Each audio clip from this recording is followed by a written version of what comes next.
people at Truck Stop then teamed up with the boy Mark the Mentor. Are you ready to take your trucking business to the next level? With Truck Stop Pro, you get access to the best load board in the game, giving you the tools to find higher paying loads and streamline your operation. And right now, you can try the Pro plan free for 30 days, a $159 value.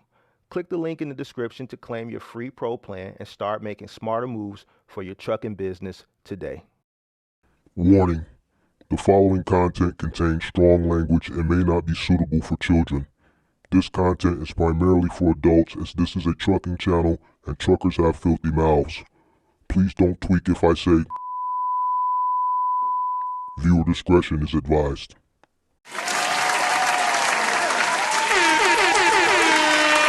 Sweet.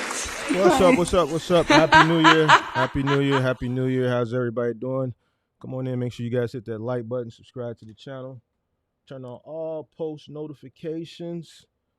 How's everybody doing? Happy New Year. Let's see what we got going on here in the building. Shout out to Don Solo representing the crib. Shout out to Moving Company Hustle. J. Cole, Happy New Year. What's going on? Von Gray representing St. Louis. Kevin representing the crib. Alfonso representing Connecticut. Sheridan Forest, what's going on? Happy New Year. Happy New Year to all the moderators. Shout out to SD Walt representing Cleveland. Shout out to all the moderators, all the MGM members. Carlos Carballo. Happy New Year, Mr. Mark. Many blessings to you and your family on this new 2025 year. Please don't give up on us yet. Most of us, we still need you to understand how to grow in this industry. Shout out to you, Mr. Carlos. I am here. January 2nd, 2025. I'm here. Shout out to G Baby from the Go. What's going on? Representing the crib. How's everybody doing? Happy New Year. Hope everybody made it into the new year safe. Hope everybody enjoyed the new year, whatever you guys did on New Year's Eve. Hope you guys had some black eyed peas yesterday. I know I had me some.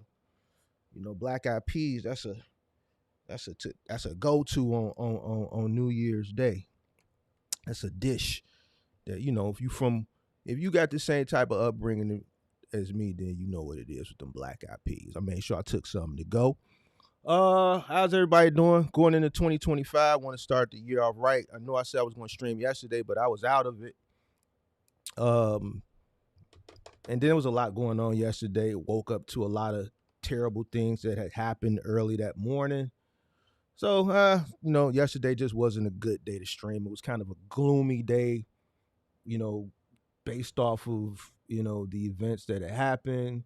And mentally, I just wasn't there after the night before. But we here now. Another thing that I wanted to do before the end of the year that I forgot to do it. I ain't going to even lie to you, but I said I was going to do it on the stream. Was I wanted to shout out some notable people, on the channel and in the Discord. Now, if I don't call your name, doesn't mean I haven't recognized you. I haven't written anything down. These are just people that are always active on the channel and on the Discord. So I do want to recognize some of those people. First person I want to recognize before we get into it is Pippi. Pippi was the first moderator. She was actually the person that suggested I get a moderator as the channel began to grow. And she is the managing moderator, which means she has more privileges than all the other moderators. Person that's been active on the channel since the beginning, active in the Discord, and kind of keeps things, straight, no nonsense person. I seen somebody come at Pippi in the Discord about a week or two ago, and she cut up. So shout out to Pippi for keeping, things, even across the board. Shout out to Great Polo. Great Polo is someone that been active on the channel for a couple of years now. He was one of the people that found the channel early on. Didn't necessarily agree, because a lot of people, I don't want to say a lot of people, some people say the same thing when they come across the channel. They look at the channel one way, but they end up having to come back, take another look, and it's just misunderstood, the way I present content. I just present content realistically. You can agree with it, you can disagree with it, but it's not going to be sunny days over here every single day, because this is not reality. We're going to talk about the upside, we're going to talk about the downside, we're going to talk about in between. And Great Polo was one of the ones that eventually gave the channel a second chance, and he's been here ever since. So shout out to Great Polo. Great Polo is a definition of a hustler. You know what I'm saying? He's a guy that is always working. He'll be in the Discord, he'll be at work, he'll get off work, he'll go do other things to make money. I think he started investing into, you know, stocks last year. So a person who's a go getter all the way around. Then I know he was doing another job where he was driving for Amazon Relay on the weekend. So shout out to Great Polo. Who else? Shout out to 5 Star, real active on the channel. You may not see him much in the channel in the chat, but he's always watching, active more in the Discord. He's like the Amazon specialist in the Discord. Anytime someone that comes in the Discord and they go in the Amazon Relay channel, he's the guy that is usually responding with the Amazon Relay expertise. I don't post in the Amazon channel because I've never done Amazon Relay. I only talk about Amazon from a business perspective. But if anybody ever, when people do come into the Amazon Relay channel, he's the person that is usually, responding to those person with the answers that they're looking for. Shout out to Jonathan. Jonathan is probably somebody that you guys see on the channel a lot. Really active in the Discord. Has come a long way, within the past year of me just following his journey. I see him post something earlier in the Discord. Looks like he had a 26-footer worth of exercise equipment. So shout out to Jonathan. This guy is a guy that, like, he'll be in the Discord first thing in the morning. Like, first thing in the morning, it'll be like Great Polo, Jonathan, and 5 Star. And he'll be out, and then, he'll do like a route, like a dialysis route, or he'll do like a final mile fitness equipment route. Then he'll go pick up like a Roadie XD late afternoon, evening route, and he'll be out to, like, he'll be in the Discord, camera on and everything. I remember seeing him in there some nights to like midnight. Back up early in the morning. There was days, and I'm not gonna get into all his business, but there was days where he parked the van, woke up, and they had broke into the van like twice, this year. So he was met with different challenges, but it didn't deter him. This guy he was really out getting it to grow the business this year. I saw the hard work, so just wanted to acknowledge him. Another person I want to acknowledge is Sharks World. Haven't seen Sharks World a lot lately. Hope he's doing okay. But here's a guy that, when it came to the OTR expedited cargo van, he's the specialist there. He's the guy that when people are coming in to do OTR, from a cargo van OTR perspective, expedited, he's the go-to guy. He's the guy that I send people to. Workaholic, someone that, is burning miles, just out there active at it. Has, people have come into the Discord, and I've watched how he's kind of mentored them under my under the controlled environment, which is what we know as my Discord.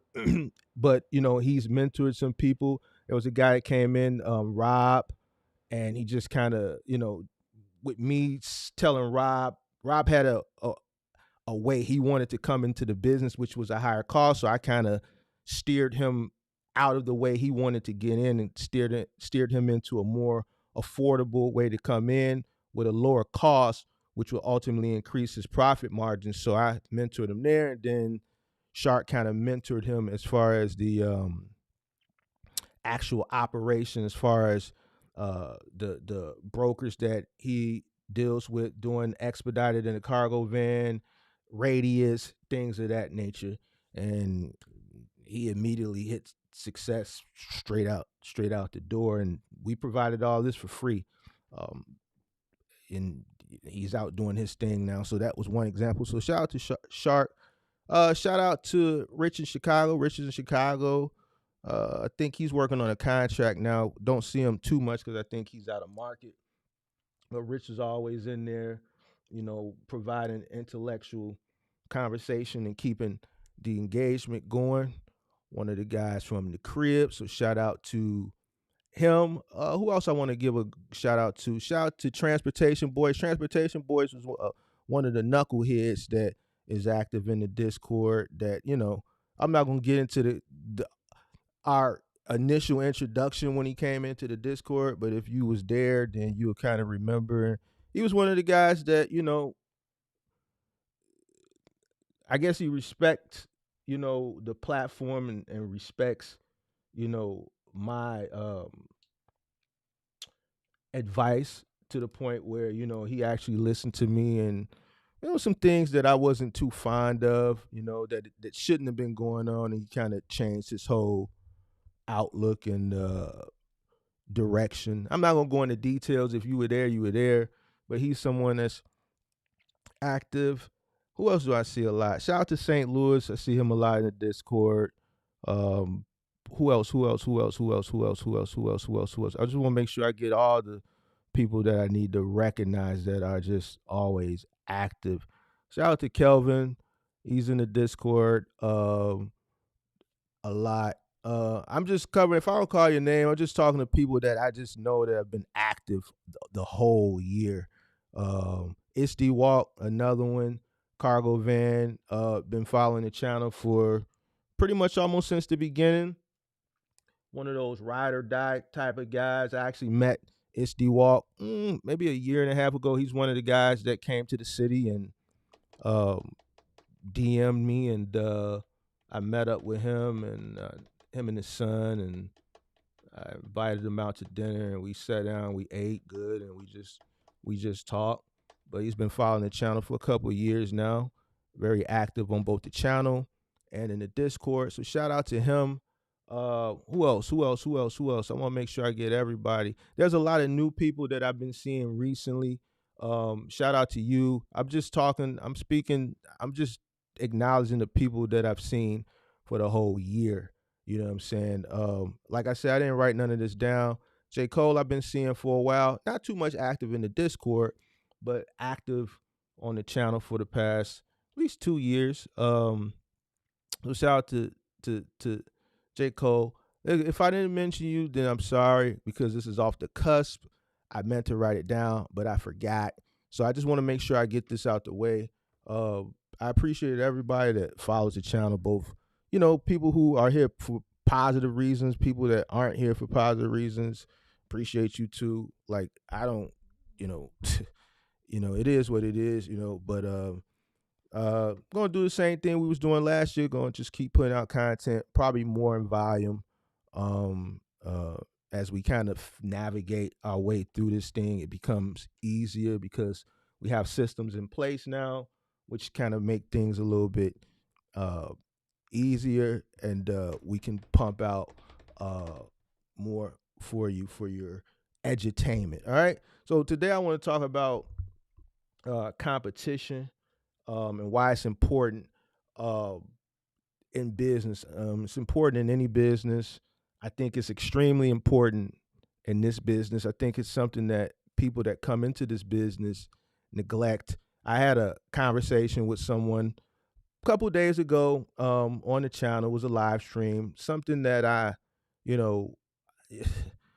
that I think the conversation that I had with that particular person, someone said it in the comment section that, when I talk about business, I talk about it's from a competitive landscape. So when I say things like I'm looking to take your food and stuff like that, I think a specific individual, when I say things like that, they think it's me person, like I'm competing against other people, or I'm coaching people to compete against other people on a personal level. And that's farthest from the truth. When we're talking business, we're talking about our businesses competing. So when I say, yo, listen, I'm coming in, listen, if I see you lacking, if it's an opportunity, I'm trying to take your food. That's not me personally trying to take your food. That's my business, right? Because that's what business is. It's competitive. If there's a load on the table and you have a multitude of people bidding on this load, somebody's not going to get the load. It's only one business can get it. So essentially, the person that got it, if there's four of the people that's looking for that load, they're looking for that load to bring back revenue to put food on the table, essentially, right? So if those four people lose, then essentially the person that won took food. It's just it's just a flyer way of saying it. So, that conversation that I had the other day, it's like I'll never have that conversation. Not the one with Kenneth. It was a conversation I had over the weekend. I'll never have a conversation with that person again because they just don't understand business jargon. They take things too personal, and you cannot take it personal. It's business. Business is business. Everybody's competing in business, right? Even from a moving perspective, if a customer has to move, it's one customer, and they go to Google or they go to Thumbtack or wherever they go to Yelp to search for a mover, all these movers that they come across is competing for that one customer. Not everybody, no one person is going to hire 10 different moving companies to move one bedroom or to move one house. So if that customer calls 5 different people, they're all competing for that one customer. Somebody's going to lose, or a multitude of people are going to lose because only one person can get the job. So when I say these types of things, this is what I'm saying. You're in business to compete to win. If you are in an industry that's a competitive landscape, you're competing for consumers. That's what it is. So you can't take some of this stuff that I'm saying when I dress it up personal. That individual took that way too personal. And if I make it seem like it's me, then that just lets me know that I'm doing the right thing. Because if it gets that under your skin that much, then you're not looking at business the correct way. You got to understand the nature of business. It's a dynamic environment. It's a dynamic environment, and customers have choices. And competitors are always improving. Because a real true competitor knows that it's somebody looking to take their spot. Every single day, in anything you do, there's always somebody looking to take your spot. And don't you ever forget it. This is why you have to be a visionary and not ever get complacent. Markets evolve, technology advances, consumers' preferences shift all the time. Economic conditions fluctuate. These are all things that you got to keep in mind. Innovation is constant. You're not just competing against other individuals, you're also competing against innovation. I mean, we're in an era where technology is advancing a lot faster than it advanced 10, 15, 20 years ago. You see innovation replacing individuals in different industries. It's replacing people in this industry. It's replacing people in this industry. There's some markets that are uh, flirting and experimenting with autonomy. Not to saying it's going to come in full spectrum, but there's some markets that are experimenting with it. Um, from a back end office perspective, you have AI that is replacing humans when it comes to brokers. From a warehouse perspective, you have robotics that are replacing humans. So logistics, innovation is something that you're competing against as well. You have to keep that in mind. Someone is always working on a better way, a cheaper way, a faster way to do things. All right. So humans are, but there are also humans that are working on innovative technology to replace individuals too that you're competing with. So you have to build your business to compete to ensure that you're not left behind, and you have to put yourself in a position that you can adapt and thrive when things shift. All right. Where a lot of people fall victim at is complacency. A lot of people get to a certain point and they hit that stride and they don't continue to grow. And the reason they don't continue to grow is because they stop competing. They fight to get to a point, they hit a stride, and then they become complacent. And then what happens is they forget that someone is just as hungry or hungrier than them, that's under them, that's working their way to get to their level. And then once they get to their level, they still got their hunger. And then they come and surpass them and take their food off their plate. Or technology comes. We saw a lot of companies over the last 10, 15 years go out of business due to complacency. I think Walmart should have never let Amazon become the number one e-commerce retailer. I think, well, Walmart was already in business before Jeff started Amazon. I think Walmart dropped the ball with the research and the development as far as e-commerce when the internet was invented and put out there in 1990-91 for consumers. It was already in place, but people that used the internet prior to like 1991 were business to business, more intranet, what I'm saying, intranet with within business, B2B, within business, so on and so forth.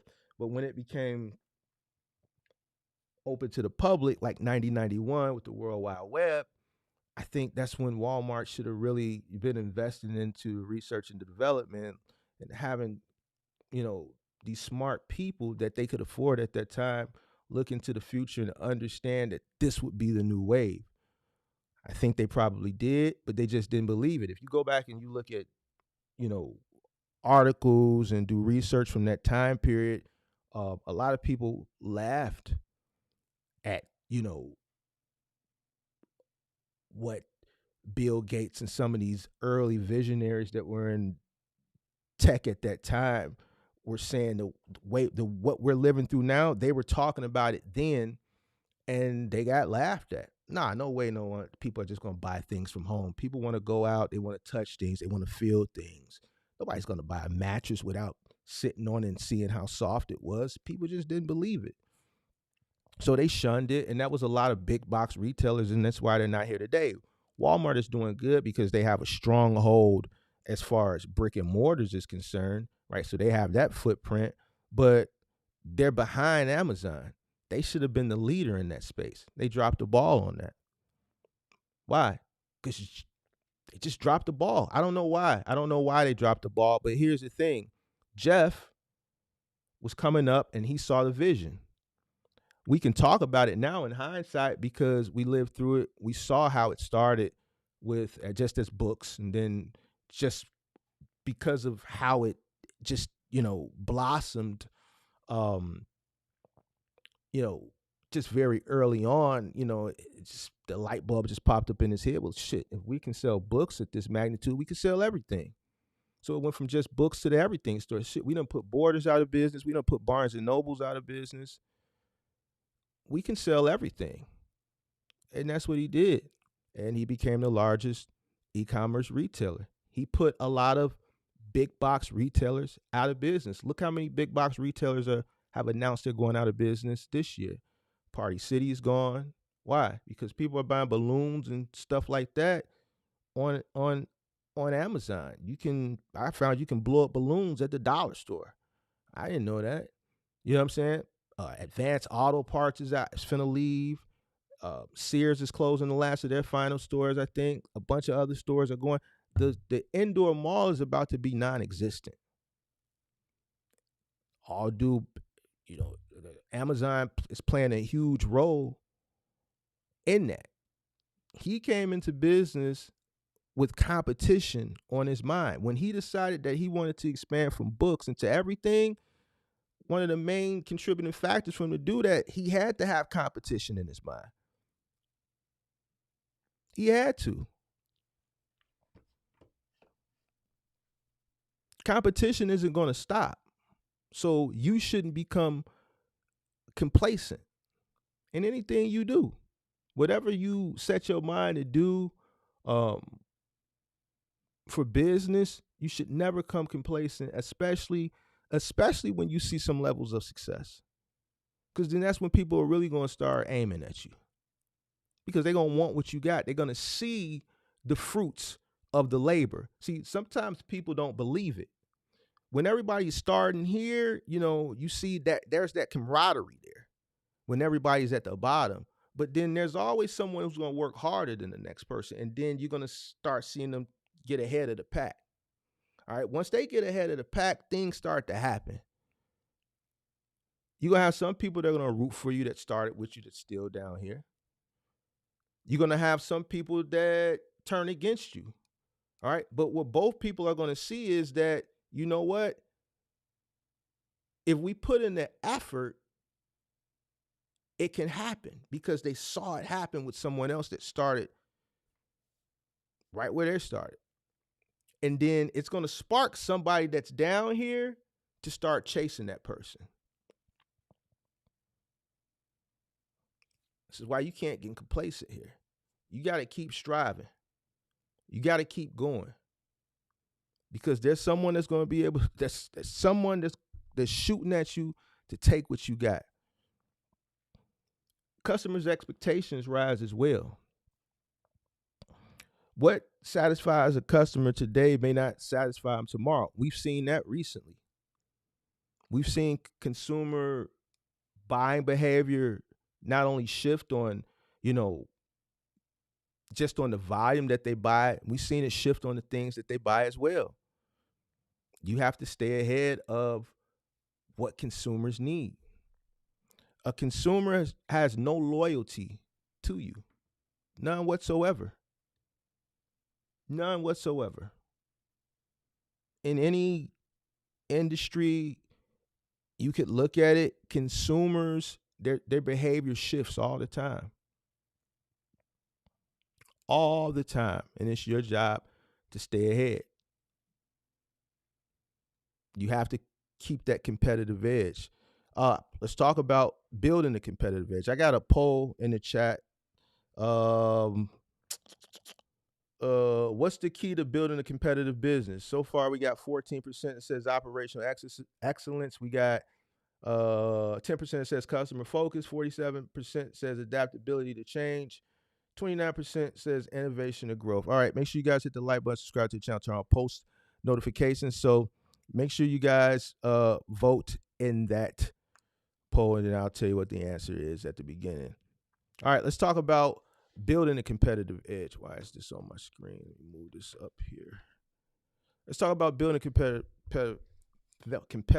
edge. Let's talk about operational excellence. Ensure that your business operates efficiently. Know your numbers. This is something that we focused a lot on last year. Probably got to focus a lot on it this year. I don't know. I don't know why people are scared of numbers and knowing what it costs them to run their business, and not understanding that this is one of the key factors that you need to know if you want to scale and make money. But knowing your numbers, whether it's profit margin if you're doing something more localized like final mile, cost per mile if you're going over the road, customer focused. You're competing for customers. How do you compete for customers? Build relationships. Deliver excellent service, exceptional service. Understand your customer base in your market. If you're doing local work or if you're doing OTR work, understand your customer. Understand your customer better than your competitor. Understand your customer better than your competitor. You need to think what your customer is thinking. You need to think ahead of your customer. You need to think about what they thinking now. You need to know what they're going to be thinking 6 months from now. How do you do this? Stay educating yourself, stay researching. You do not want to get left behind. This is, something that we see big companies make mistakes too. Some big companies, it ends up costing them in the long run. Some companies do it and they can absorb the losses of not really paying attention to consumer behavior and forecasting a shift in consumer behavior. And trust me, it's not something that's easy. I mean, 2 years ago, we saw Amazon drop the ball on it. They were building facilities all across the country. They were building facilities all across the country. They were on a 2.5 decade run of just scaling an upward trajectory. Almost 3 decades. And the landscape it just shifted on them. And you hear me talk about it now about all these dormant, just vacant Amazon facilities across the country that were in the process of being built. Some, they ceased construction on. Some were built waiting to be open and just never opened. But the reason why they were building them, because they just expected to keep growing and growing and growing. But companies like that, eventually they peak and they climax and they finally hit theirs. And right after they ceased that, you saw they laid off like 100,000 people, and then they did another round of like 12,000 people. All right, so it happens, and it's not something that you can easily forecast, but you have to try. This is something that you have to try in any business, because you don't want to get caught left holding the bag. Adaptability. So that leads us into adaptability. When things do shift, you have to be ready to pivot. When I first started creating content, that was that was my main focus. If you was watching my content back then, I was telling people that the bubble had burst. And I was trying to explain it to people, and it was met with a lot of rejection at the beginning, and eventually it happened. Well, it was already in the process of happening, but it just took some time for people to realize what I was saying. But I was telling people to pivot. And a lot of people, even when that time came, that realization came, it's just some people were stuck in their ways. I get it. But at the end of the day, you start a business to make money, and you have to meet the needs of the business. If you're not willing to meet the needs of the business, then, I don't know what to tell you. I don't know what to tell you. Like, you can look in all different types of industries today. And, businesses change. You got American restaurants that were traditional American restaurants that sold hamburgers, hot dogs, and French fries. Now they have a whole, south of the border menu as well. They're implementing tacos and stuff into their menu. Why? Because we have a growing south of the border population in this country, and neighborhoods are being gentrified. People are migrating in the neighborhoods. I mean, a person who had a restaurant in the traditional American neighborhood where, for decades they were making, a lot of money off hamburgers, hot dogs, and French fries, and now the neighborhood is predominantly Hispanic. What are you going to do? You can't just pick the whole building up and move it with the people. You got to adapt or fail. So it's not just, in trucking, it's in everything. It's not just in trucking, it's in everything. I mean, even using the example that I just used with Amazon. Amazon adapted. Listen, we're not going to staff these buildings. All right, we're going to have to cut our losses, which they can absorb. Cut our losses. I guess we're going to leave them dormant. We're going to cease operation. We got to lay some people off. I had a conversation with someone, in the Discord about a month, 2 months ago when Pepsi did their rounds of layoff, and there was someone that was very upset about what was going on with Pepsi. And I had to tell them, look, this is business. This is Pepsi adapting to sales. They're not generating the sales that they were once generating to be able to justify the labor. They have to cut somewhere, and the first place that a business is going to cut is the labor. If we're not selling as many units as we were once selling, we don't need this amount of people to produce a product that we had people up here to produce a product at this volume, and we're selling at this volume now. So we need to reduce the people, because if we continue to have this amount of people when we're producing volume up here, then guess what? It's costing us money. We're hemorrhaging money now. So adaptability is all the way around the board. Sometimes you got to cut costs. This is a situation where I see people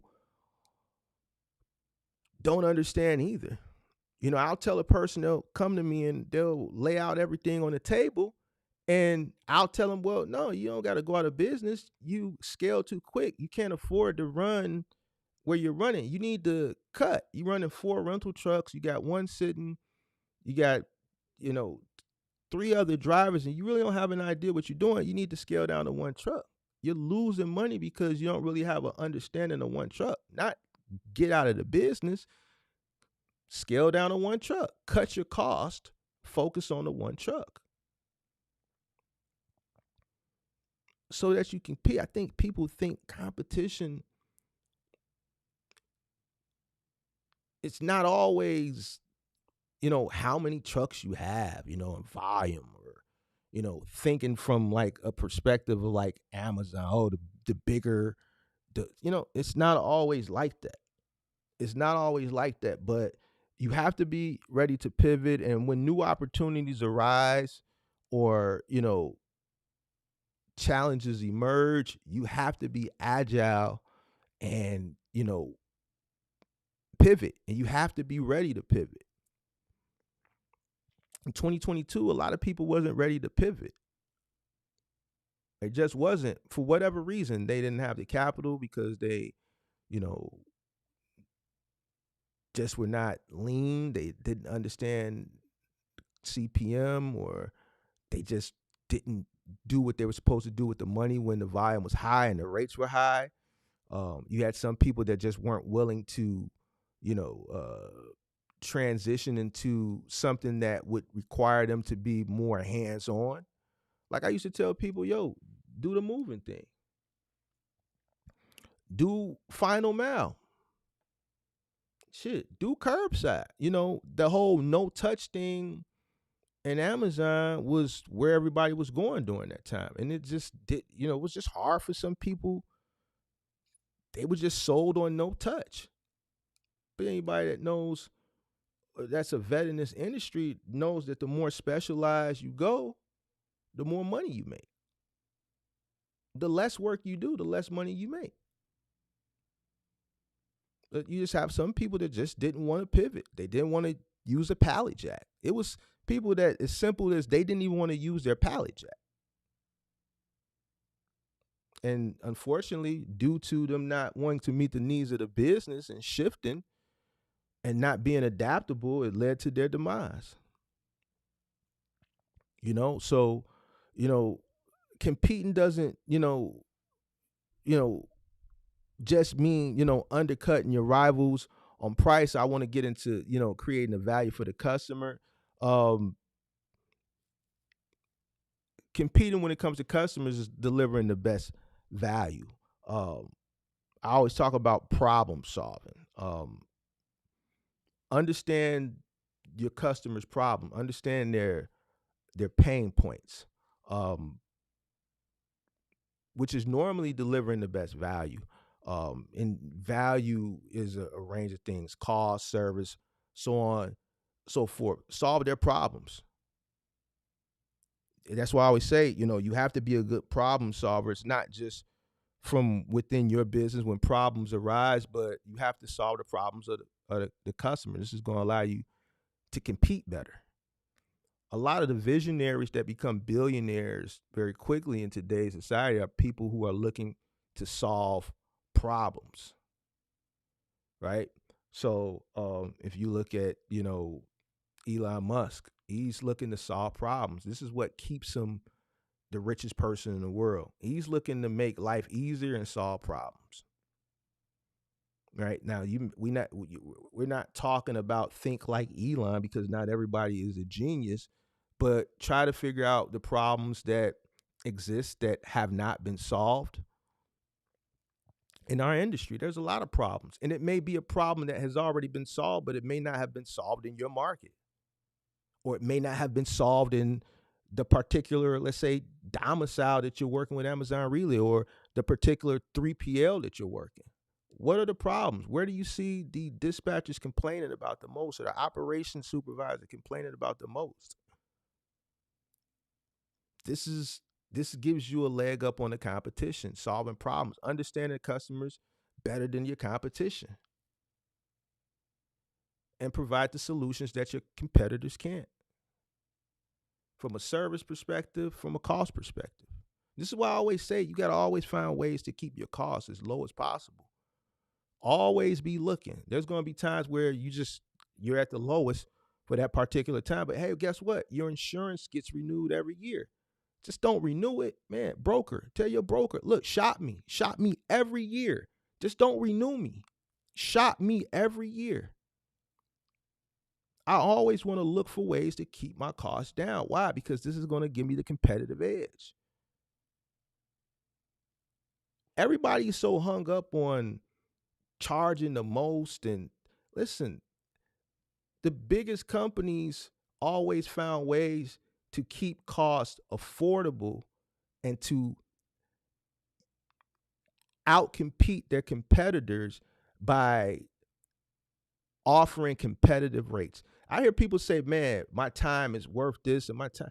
Bro, if you're saying my time, then you're not thinking from a bit. Anytime I see somebody say, yo, man, my time is worth, then I already know where your head at. Pause. And I've heard it from people in the chat. I've even heard content creators say it. My time is, well, all right, so this is business.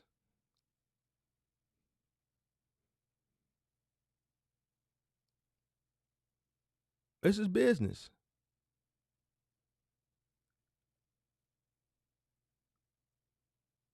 Are we competing personally, or are we competing from a business perspective?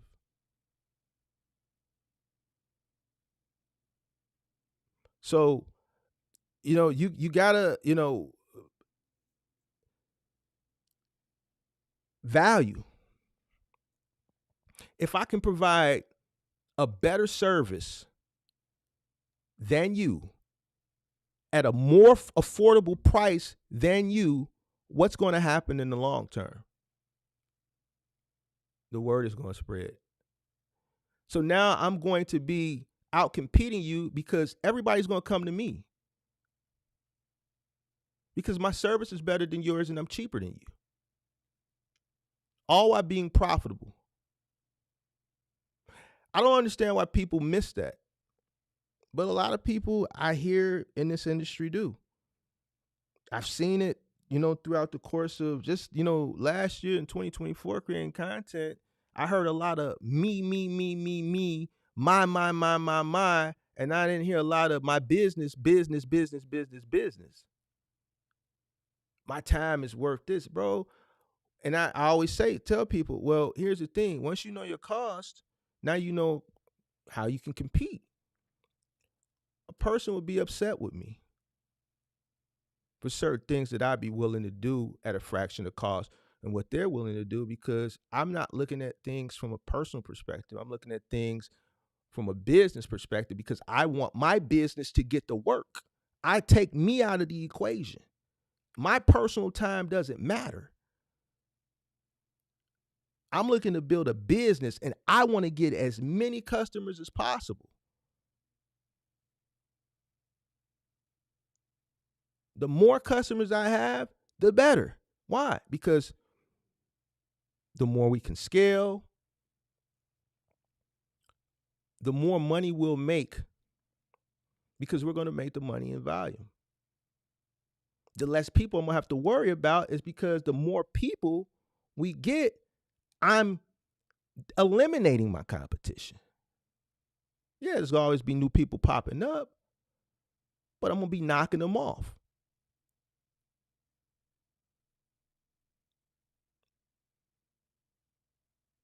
I understand the the the the the benefit of keeping my costs down. I understand the benefit of not being greedy. Greedy pigs get led to the slaughter. Patience is a virtue. So you got to solve problems. You have to, create value. You got to make sure your business stands out against your competitors. Um, One way is to offer, unique experiences. Something I kind of just touched on. What is going to make a customer remember you versus the competitor? And there's different ways we can look at this. We could look at it from marketing perspective. We could look at it from an experience perspective. Customer tries you, they try another company. What's going to make you stand out? Are you going to have a lasting impression on the consumer versus your competitor? You don't want to just go in there and just do the job, a great job. You want to create a memorable, lasting impression. What do I always talk about with moving? What makes a lasting impression for movers? Come in there, do your job efficiently, don't break anything in a timely fashion. And I'm telling you, that right there is enough to leave a lasting impression, because what customers are worried about when they hire movers is if something going to come up missing, something going to come up broke, and if they're going to drag the clock out. You knock out those three things, you in the door. They going to spread the word about you, and the marketing that individual is going to do, money can't buy it.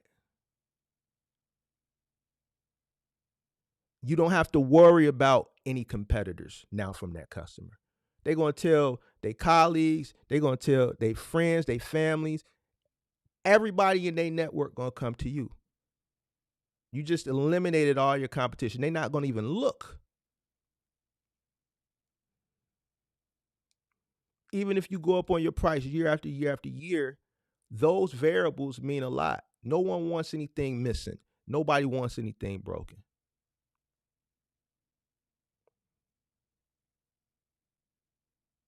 The experience is going to be memorable because their fears were conquered. You cured their fears, I should say.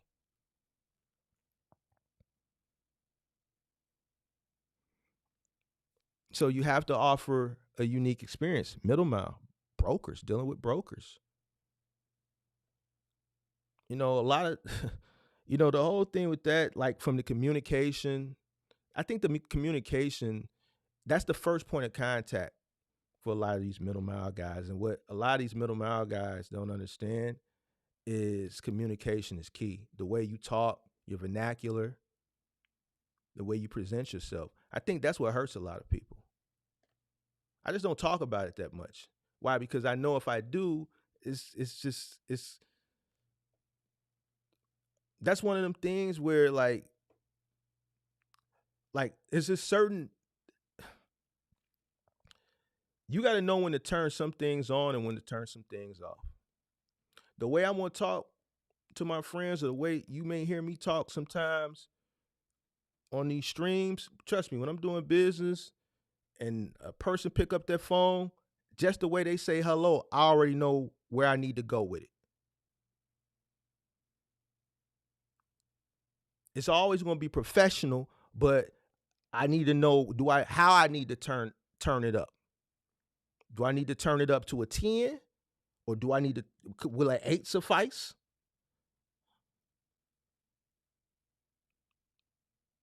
You wouldn't believe the amount of opportunities a lot of people miss out on based off their vernacular.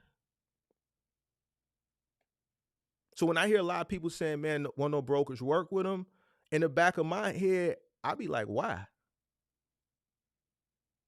It's not always just the fact that you're new or no one's giving you a chance, and there's other factors that could play a role, or why your calls ain't getting returned when you call and leaving operations supervisors messages, when you calling 3PLs, or when you calling like shippers and things of that nature. Like, I hear the way people approach me when they want to talk about trucking. Listen, we talking about business. Yeah, just because I'm from the crib, we still talking business. So let's talk business, like business people. Your vernacular. Look at some of the conversations that I have on the call-in show. Hit the like button. And look at the person who finally realized and articulated it. Look, I don't know if y'all noticed, but if you watch Mark, he gonna match your energy. So however you present yourself is just how I'm gonna respond. If you present yourself in a certain type of way, then I'm gonna respond in a certain type of way. But whenever I'm dealing with business and I'm trying to gain something from a business perspective, whether it's a contract or whatever, or a new relationship, whatever the case may be, my vernacular gonna be on point. I'm gonna pull all the tricks out the bag. I'm gonna pull the words out, the fancy words. You know why? Because they're gonna know that they're dealing with a professional. And just based off the way that I'm talking and I'm presenting myself using the fancy words, they know that, well, this person is somebody just based off the conversation. I don't know them, never met them, don't even know what they look like. But based off the conversation, it sounds like somebody I can trust.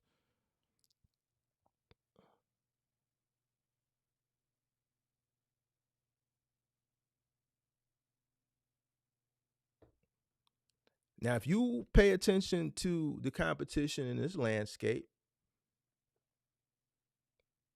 without me going into too much details,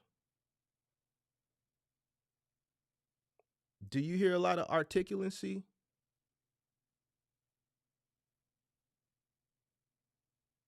So if you're competing against someone, you're calling the same brokers and you're competing for the same, just take rates out the equation.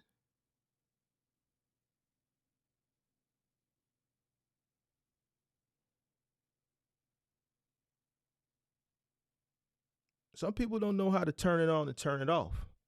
Some people don't understand or even think that vernacular plays a part. And believe it or not, it does. Because if I was on the other side and there were certain things that I'm hearing and the conversation doesn't switch, I'm trusting a client's goods with a person that doesn't even have common enough sense to at least try to switch to some type of professional tone.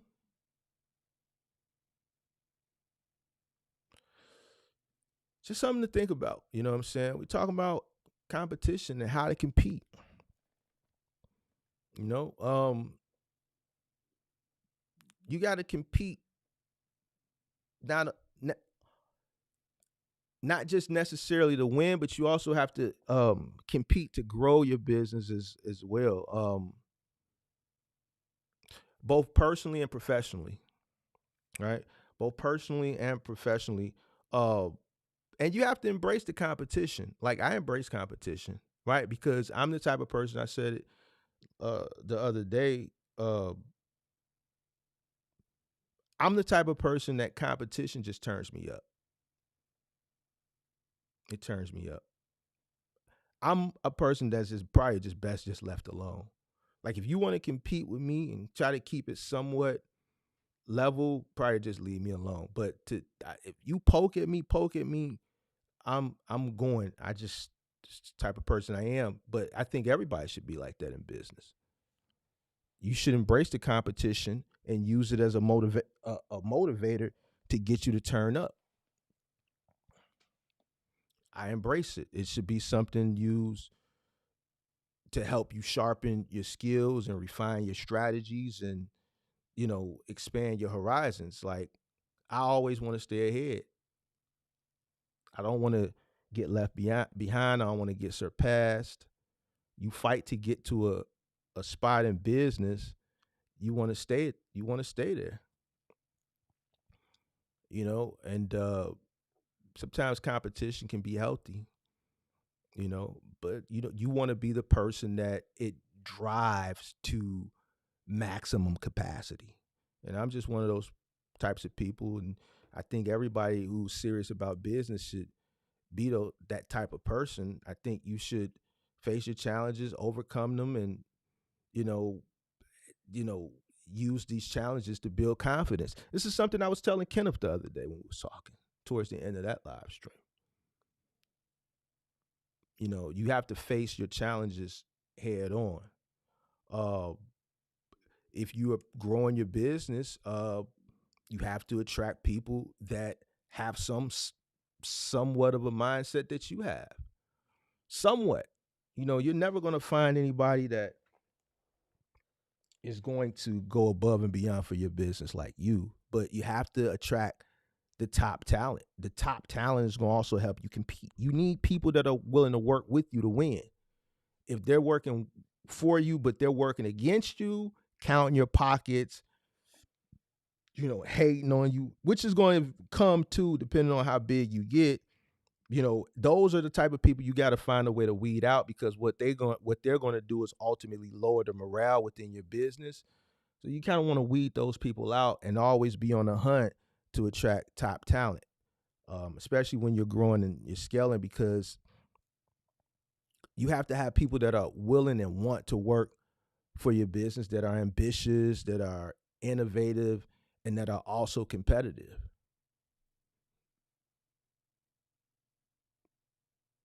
You're a team. So you can't hire no half-ass people. You got to hire people that have that same competitive edge that you have. You got to have people that think. A lot of people we see, once they go out and get their second and their third truck, they just first person they find that they could, with a license that can pass a physical, they throw into the truck. They don't really get into like, they don't really go in depth into the person's mindset. It's not about, if it's final mile, if they can just lift, and if they're willing to, work long days, or if it's middle mile and they're willing to go out over the road for extended periods of times. Where's this person's mind at?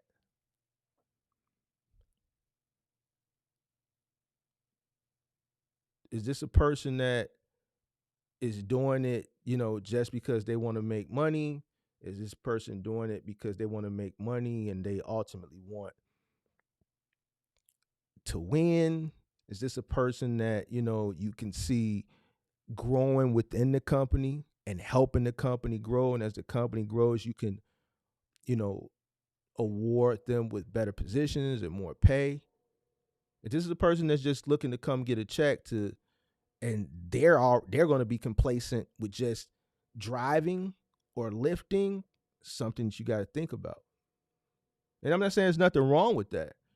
You know what I'm saying? But if you're looking to grow, in order for you to grow, you have to have people that are willing to grow as well within the company. If you have a bunch of people that are complacent with entry level positions, you're just where you're going to stay. You could have the thought process yourself to grow, but once you start getting other trucks, then you have those people have to have somewhat of a mindset as well to help get you there. I was having this conversation with Kenneth on the Discord, and we were talking about where I hit my stride, and I just was say, all right, I'm gonna stop growing at this point. And the reason that I told him was similar to this reason. I just felt like in order for me to keep growing at that point, I would need someone with about 75% of my mental capacity. I was already at my wit's end with where I was at. It was a lot to handle. So any more could be detrimental to the integrity of the business, and it would ultimately affect the efficiency. Sometimes you can bite off more than you can chew, and you have to, as a business owner, you have to recognize that.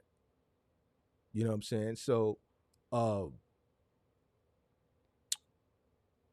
I was telling him that, in order for me to continue to grow from where I stopped at, I would need to find someone to help me run it that has somewhat about 75% of the mental and just the drive that I had. Never find that person. I had two people in mind that were internal. One was my brother. My brother, he was great for what he was there for, but at 5 o'clock he was walking out the door. He was on a salary. 5 o'clock every day he ran out the door.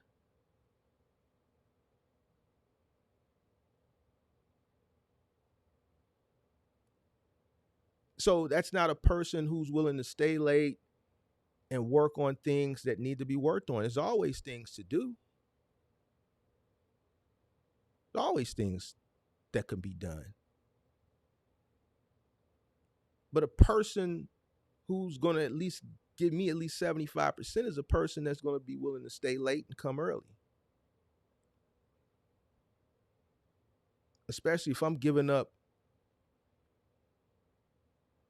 50% of my revenue to pay this person of what I'm paying myself initially to help grow the business so that I can make it up on the back end. If that's the case, I can't find that person. I might as well just stay where I'm at. We doing good.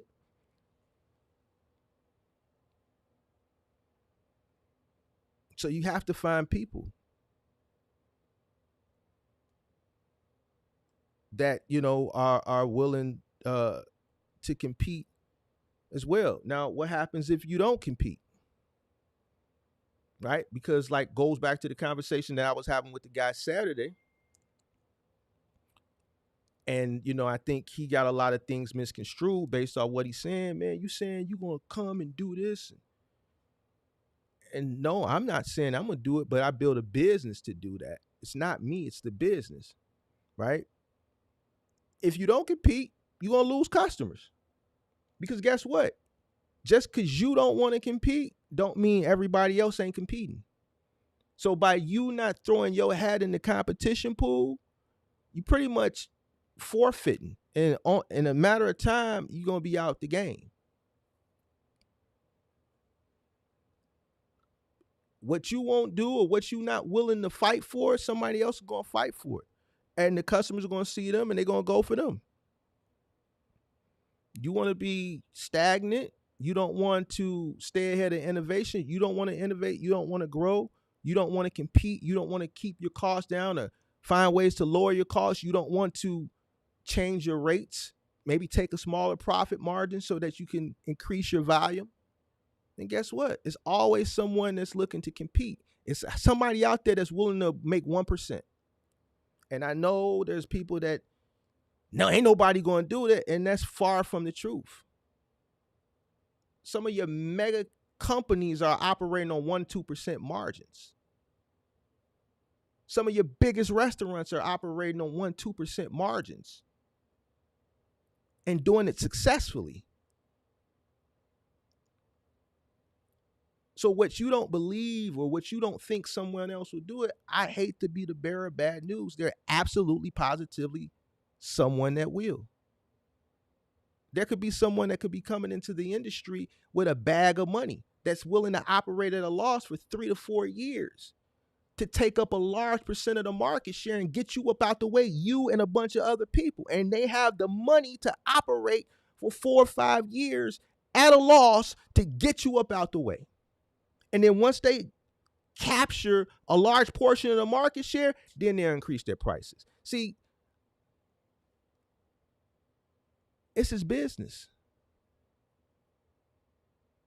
So when I say things like the whole, when we was going on the cheap freight thing and we was talking about margins, it was getting pushback. And the reason why I just stopped pushing back, one, I had already got my point across and I proved everything. But two, sometimes you have to realize that if you're speaking to people that just don't get it, no matter how much you push and no matter how many different ways you present it, they still not going to get it. Cool. They're going to get it one way or the other.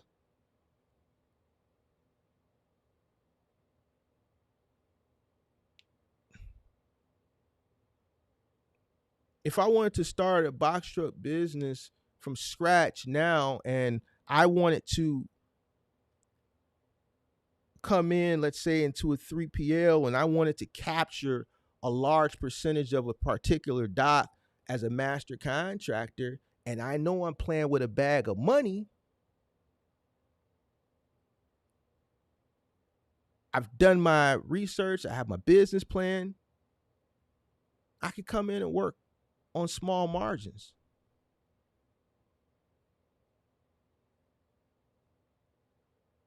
You might not like it.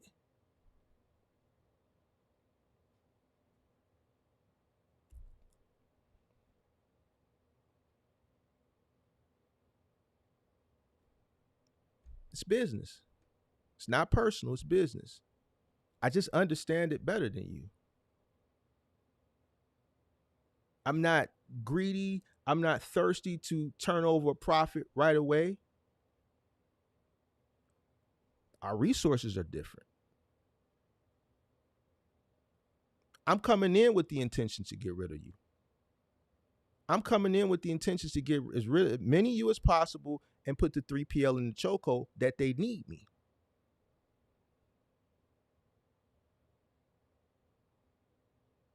So you can't say what another person won't do because you don't know what these people's resources are. And you have to keep this in mind.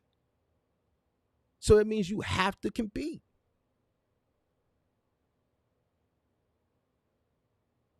You need the competition because if without competition, you're going to remain stagnant. Here's something else that I was talking about earlier part of last year that was met with challenge. And I just, once I realized this, it just didn't, I just got tired of going back and forth with what's already factual, even middle mile.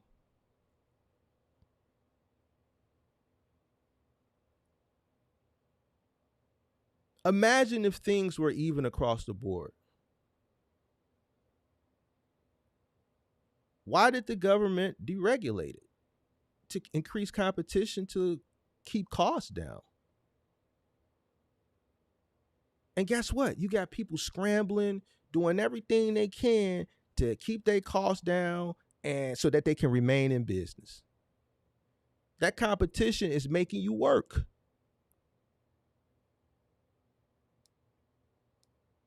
You competing against your brother man and the other man.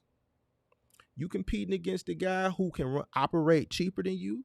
You can compete against the guy who don't know what their operation cost is and is taking loads cheaper than you but operating at a loss. You have to compete against the person whose operation cost is at the same cost as yours.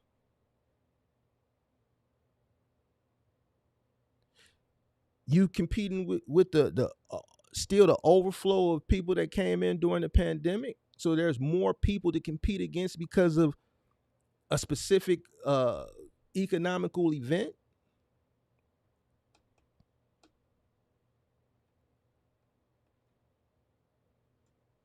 But guess what? All this increased competition is keeping you busy. It's keeping you working.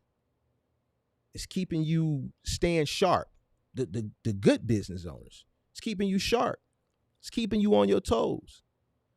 It's keeping you every 12 months. Yo, hey, no, let's shop me. Shop me. Listen, my policy is up. What is this? January? My policy is up in March. Man, start shopping me. Let's see what else is out there, man. Let's see if we can get a cheaper insurance rate.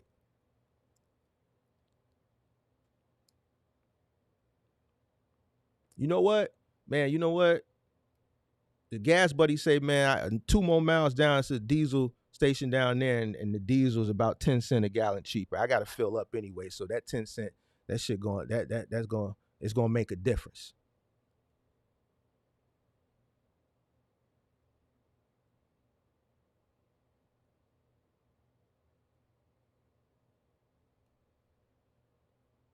Competition going to keep you sharp.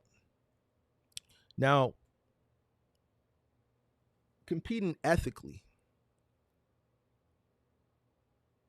Competing ethically. Now, when I talk about competing, I'm not talking about unethical competing. I'm talking about a board competition, keeping the competition above the belt ethically by a lot of the stuff that I talked about in this lecture, as far as efficiency, understanding consumer, providing value, cost, things of that nature. Not, you know, you know,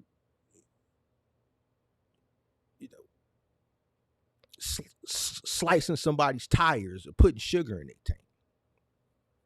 We ain't talking about that. We talking about keeping the competition, or competing, I should say, uh, ethically, not tearing people down, but elevating your business off of the things that we talked about um, in this particular lecture. So basically, to sum everything up, I think people need to embrace competition, not to fear it, but embrace it. If you're scared of competition, then business is probably not for you, because especially in this business, you're faced with it every day, no matter what category you fall in, middle mile, final mile, whatever. You're dealing with competition. You're dealing with competition now more than before. Build your business to thrive under competition. You shouldn't even be like, you should take the competition, hit the like button. You should take the competition and thrive from it. Let the competition be a motivator uh, for you. Uh, and it's not about being the best. It's about being better than you was yesterday. And then if you get to a point where you have surpassed all your competition in whatever landscape you're doing, if let's say from a small, you know,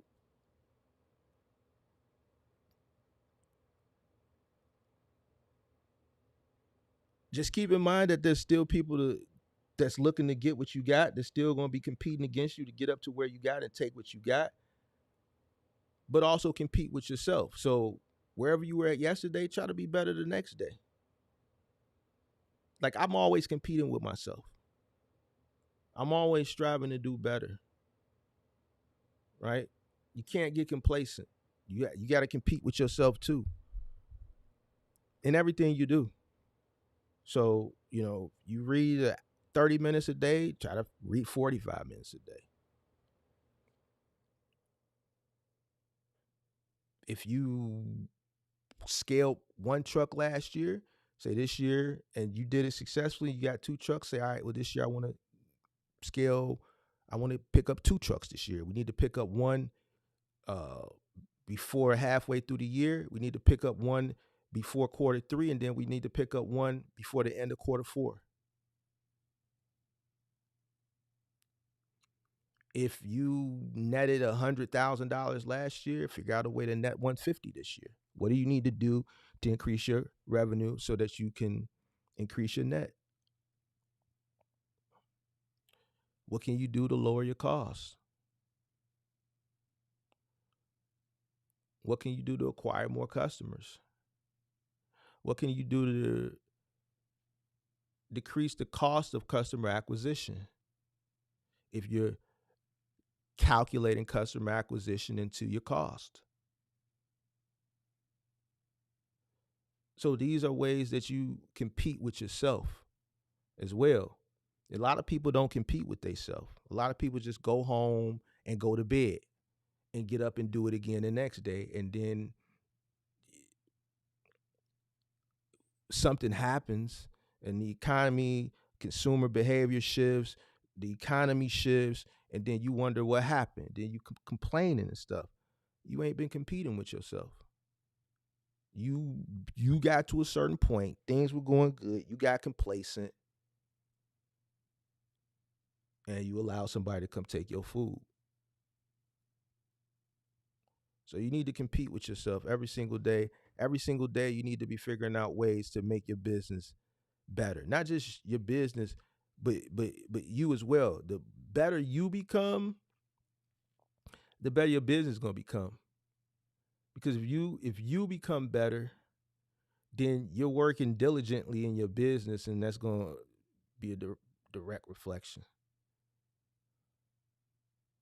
If you go above and beyond for you as a person, you're going to implement that same work ethic in your business.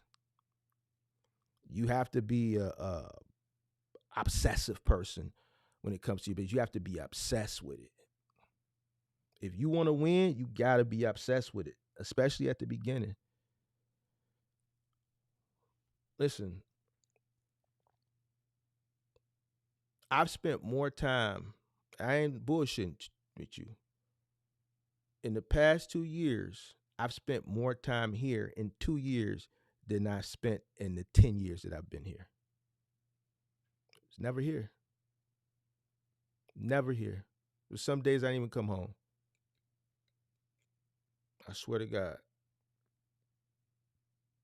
And a lot of days I came home, it was literally just to sleep and then get back up.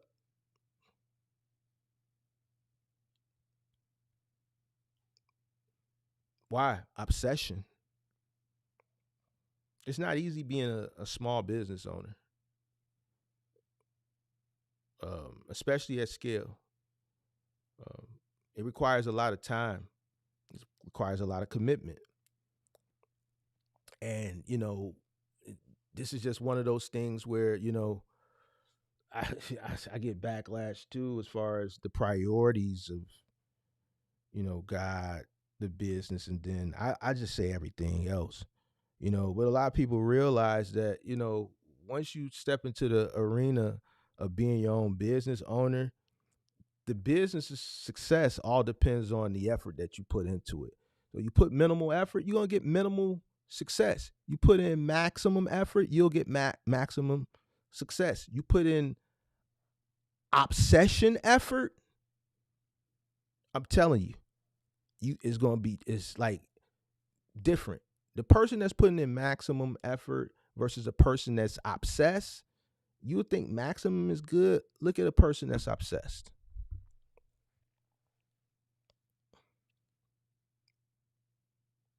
Look at a person that's obsessed. You can't go sit down and have a bite to eat with that person without them talking about business or without them gazing into the stars because they thinking about business. Whether they thinking about the next day, the next week, 6 months from now, what happened earlier, what's going on, what happened yesterday, strategizing, planning. The drive home ain't no music playing. They thinking. The drive into work ain't no music playing. They thinking about business. While they on the truck, they thinking about business, whether they're brainstorming or whether they're listening to things because they're driving. Let's speak from an owner operator's perspective, that is going to help them increase, their business acumen so that they can grow their business more efficiently. And that's it, man. Competition is necessary, not something people talk about. So, I like to hit the things that, is not talked about in the space. I don't like mediocrity. I try to do things a little bit different. And that's it. I think I'm gonna leave it there. What up? What up? What up? What up? How's everybody doing? So every time I see the 299, I'm pulling over because all right. So yep. So I think that's it. I'm not gonna get too deep into it today. I think I'm gonna leave that there. Appreciate everybody for tuning in. Until the next one. I'm out. Peace.